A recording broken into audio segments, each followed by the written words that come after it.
안녕하세요. 오늘은 민수기 11장 16절에서 35절까지의 말씀을 나눠보도록 하겠습니다. 오늘 민수기 이 11장 본문은 내용은 단순하지만 이제 대단히 중요한 내용이기 때문에 제가 두 번에 걸쳐서 같은 본문을 나눠보도록 하겠습니다. 오늘은 본문 자체를 직접 나눈다기보다는 11장이 보여주는 큰 틀에서의 구도를 말씀드리도록 하겠습니다. 성경에서 계속 반복적으로 보여지는 모습이 있습니다. 큰 틀에서 반복되는 모습은 매우 중요해서 보셔야 한다. 누가 봐도 이건 이렇게 해석할 수밖에 없고, 또한 계속 반복해서 보여지는 모습은 명심하고 또 명심을 해서 잘 지켜야 된다. 뭐 이렇게 말씀드릴 수가 있겠습니다. 11장은 되게 안타까운 장인데요. 이 11장을 통해서 먼저 의문을 갖고 꼭 잘 알아야겠다라고 하는 어떤 내용 뭐냐면, 인간이 반복적으로 보여지는 모습 중에 하나가 뭐냐면, 도무지 하나님을 잘 이해하지 못한다. 그래서 인간이 하나님에 대해서 오해를 하기 시작을 하고, 이 상태가 장기간 계속 연결이 되면 결국에는 하나님을 원망하다 불신하게 되고 하나님을 떠나게 되는 모습들을 보여주게 된다. 자, 그럼 이제 인간이 왜 하나님을 제대로 이해하지 못하는가에 대한 근본 원인을 좀 생각해 보실 필요가 있습니다. 인간은 계속 반복적으로 눈에 보이는 결과물과 어떤 풍요로움, 복을 누리는 것 같은 어떤 상태, 그리고 내가 고통이 줄어들고 기뻐해야 될 이유가 많아지는 상태, 이것이 곧 하나님께서 함께 하시는 증거이기도 하고, 또한 내가 살아가야 될 이유이기도 하다, 존재 이유이기도 하다 라는 형태로 착각에 빠집니다. 그러니까 눈에 보이는 게 중요하다라는 입장, 그게 대다수의 인간이 갖고 있는 기본적인 마인드입니다. 근데 문제는 뭐냐, 결국엔 하나님과 인간 사이의 관점의 불일치가 일어나면서 하나님께서 이 인간을 징계하게 되고 벌을 주시고 교정하시는 모습이 반복적으로 나오게 되는데요. 문제는 뭐냐면, 하나님은 인간이, 이게 좀 듣기 거북할지 모르겠지만, 부자가 되건 가난한 자가 되건에 대해서는 그렇게 큰 관심이 없으시다. 이게 좀 이제 사실은 단순한 내용이면서도 인간 입장에서는 너무 받아들이기 어려운 부분입니다. 하나님은 나를 따르는 백성임에도 불구하고, 그런 사람임에도 불구하고 그거조차도, 그 사람에게조차도 이 사람이 부자가 되는지 가난한 자가 되는지에 대해서는 그렇게 중요하게 보지 않으신다. 그러니까 하나님을 사랑한다면서 참된 믿음을 따르는 성도가 거지의 상태에 있건 부자 상태에 있건 동일하게 사랑을 하신다. 그리고 기뻐 받으시는 게 그럼 뭐냐? 그 사람의 마음의 상태에 있다. 그러니까 인간은 마음의 상태가 어떻게 되는지에 대해서는 별로 중요하게 생각하지 않습니다. 어차피 눈에 보이지도 않으니까. 그리고 마음의 상태가 아무리 고결하고 아름다워도 어떤 결과물을 내지 못하면 그거는 쓸모없는 것이다 라고 봅니다. 근데 하나님은 이 사람이 살아가는 과정 속에서 어떤 결과를 내지 못한다 할지라도 마음의 중심에 그 갸륵함이 있다. 하나님에 대한 믿음이 흔들리지 않고 순수하고 정결한 마음으로 하나님 자체를 사랑해서 살아가고 있었다라고 한다 그러면 그 기간 자체를 다 예배로 받으십니다. 이 사람이 어떤 놀라운, 어떤 사람들이 보기에 우러러 볼 만한 결과를 내지 못한다 할지라도 이 사람의 인생은 하나님 앞에, 하나님이 보시기엔 오히려 바른 예배를 드린 것이기 때문에 하나님께서 그 마음을 기뻐 받으시는 겁니다. 그래서 오히려 하나님은 여기 민수기 11장에서는 이 사람들이 아내된 이스라엘 백성인데요. 이 비유도 제가 지어낸 것이 아닙니다. 나중에 뒤에 선지서를 보시면 노골적으로 하나님께서 이렇게 비유를 하시죠. 남편 된 나 하나님과 아내 된 너 이스라엘 백성, 이렇게 관계를 아예 비유적으로 설정을 하십니다. 그러니까 여기서 하나님께서 유독 굉장히 분노하시는 이유가 나오는데, 뭐 1차적으로는 율법이 주어졌기 때문에 너희는 내 백성이기도 하고 명확한 기준이 주어진 상태에서도 불법을 저지른 것이기 때문에 하나님께서 분노하신 것이기도 하고, 또 그 불법의 그 상태가 단순히 행위적으로 엇나간 것이 아니라 마음의 상태가 너무도 가증스럽기 때문에 남편 된 하나님이 보시기에 아내 된 이스라엘의 마음의 상태가 너무 추잡하고 더럽기 때문에 하나님께서 분노하신 것이다, 이렇게 볼 수가 있는 것입니다.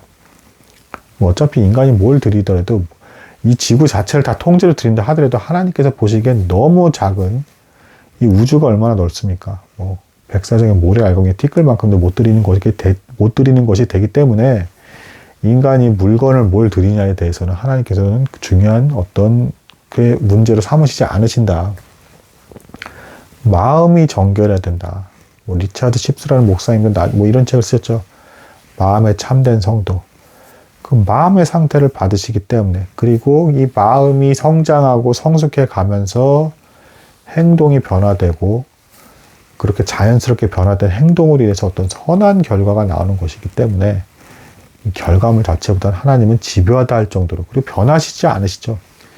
이 인간의 마음을 받으시고 인간이 하나님에 대한 사랑과 순수한 마음으로 이제 충만해질 때 남편 된 하나님은 비로소 아내 된 이스라엘이 날 너무도 사랑하는구나 라는 것으로 생각을 하시고 받아들여 주심으로써 하나님께서 기뻐하시게 되는 것입니다.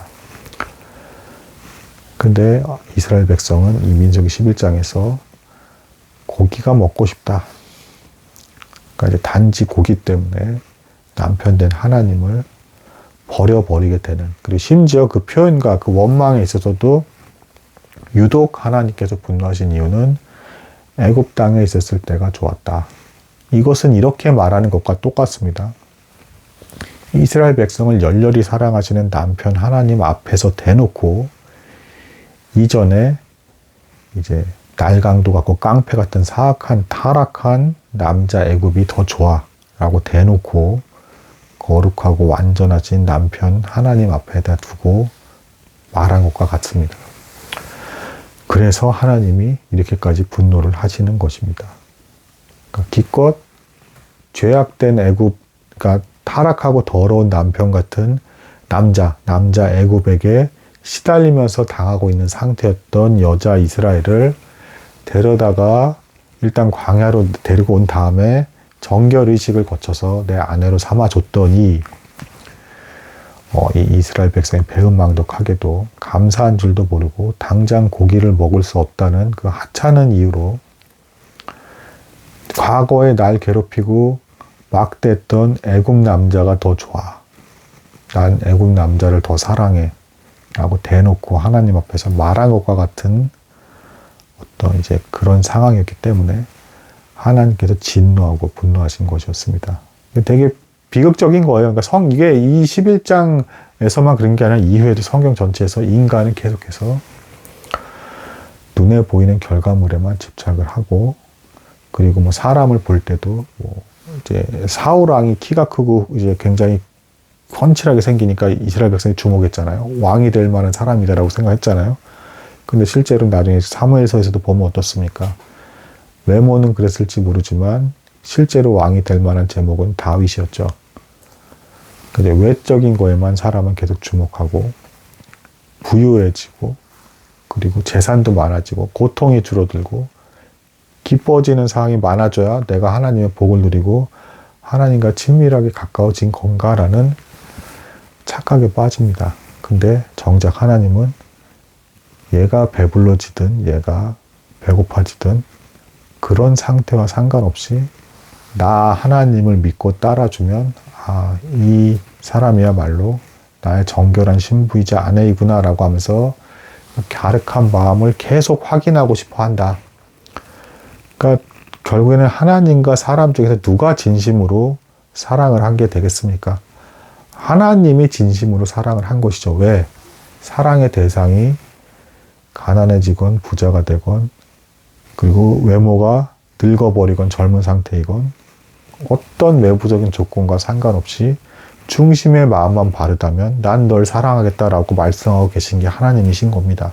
근데 인간은 하나님이 아무리 거룩하고 놀라운 분이시고 우리를 지금 올바른 길로 바른 사람으로 세워주기 위해서 은혜를 베풀고 있는 그 순간에조차도 그게 그런 상황인지도 깨닫지 못한 채 감사하지도 않고, 그리고 심지어 구원을 베푸시는 하나님, 놀라운 기적까지 베푸시는 하나님이심에도 불구하고 당장 빨리 약속의 땅에 데려다 놓고 편하게 살아가게끔 만들지 않으신다는 이유로, 광야에 있는 게 불편한 건 사실이죠. 낮엔 너무 덥고 밤엔 너무 추우니까. 딸 왜 그 힘든 곳에 두고 빨리 약속의 땅으로 보내지지 않으시고 편하게 지내지 않으시냐는 게 이제 이유가 돼서 너무도 쉽게 날 구원하는 하나님을 버려버리고 과거에 죄악된 아주 타락하고 불순한 남자와 같은 애굽을 사랑하는 모습을 반복적으로 보이니 이스라엘 백성은 하나님을 참으로 사랑한 것이 아니었다. 상황과 조건에 따라서 언제든지 흔들리고 하나님을 버릴 수 있는 상태의 마음 상태였기 때문에 이스라엘 백성은 도무지 하나님을 사랑한 것이 아니었다. 자신들은 하나님을 사랑한다라고 착각을 했을지 모르겠지만 이 본문을 잘 읽고 살펴보면 이들이 말하는 바와 원망하는 상태의 모습을 보면 도무지 하나님께서 기뻐 받으실 만한 마음의 상태가 아니었다. 가짜였다는 것이죠. 이것이 그대로 신약에서도 바리새인들과 종교 지도자들이 하나님을 그렇게 따랐기 때문에 하나님께 버림을 받게 되는 그런 모습을 보여주게 됩니다. 바리새인들과 종교 지도자들도 어땠습니까? 표면적으로 그러니까 주변의 사람들이 보기에는 너무 열심히 율법을 따랐죠.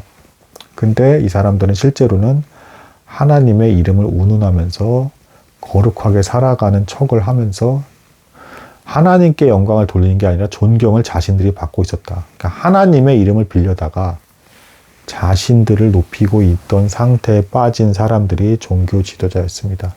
자신들은 하나님을 사랑한다고 착각을 하고 있었어요. 근데 실제로는 하나님을 이용하면서 자신들이 존경을 독차지하고 있었고 하나님께 영광을 돌리지 않는 상태였다는 것입니다. 그러니까 정말로 진짜로 하나님을 사랑하고 예배하는 예수님이 나타나니까 이해하지 못하고 배척하고 죽이게 되는 것이죠.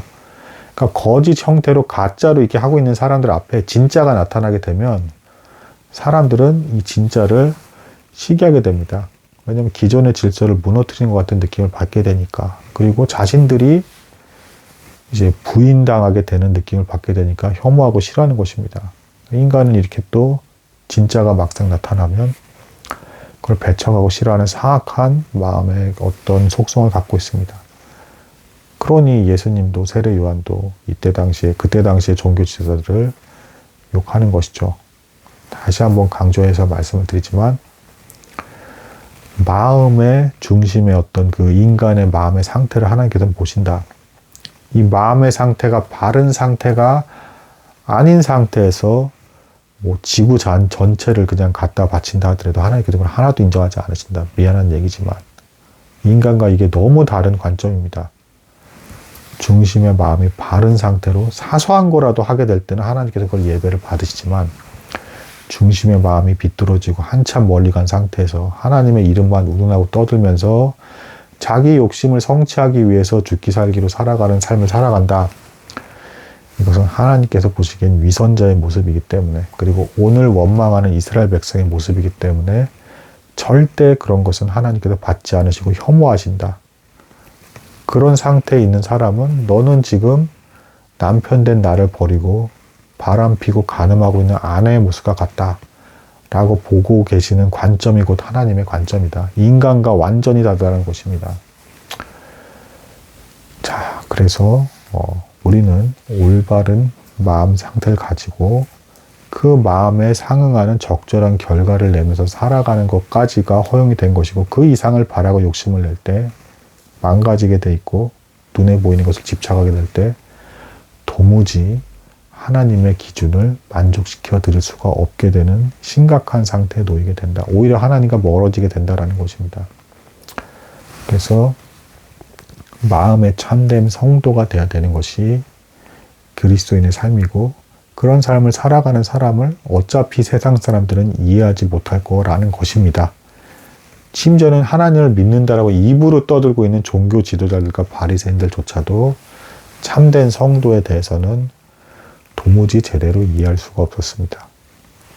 이런 구도를 이해하시고 11장을 다음에 제가 또 추가로 말씀을 드리겠지만 접근하시면 대단히 유익할 것이다. 마음을 지켜야 한다. 무릇 지킬 만한 것이 있거든 마음을 지켜라. 이것이 생명의 근원이다. 이게 성경의 핵심이라는 거.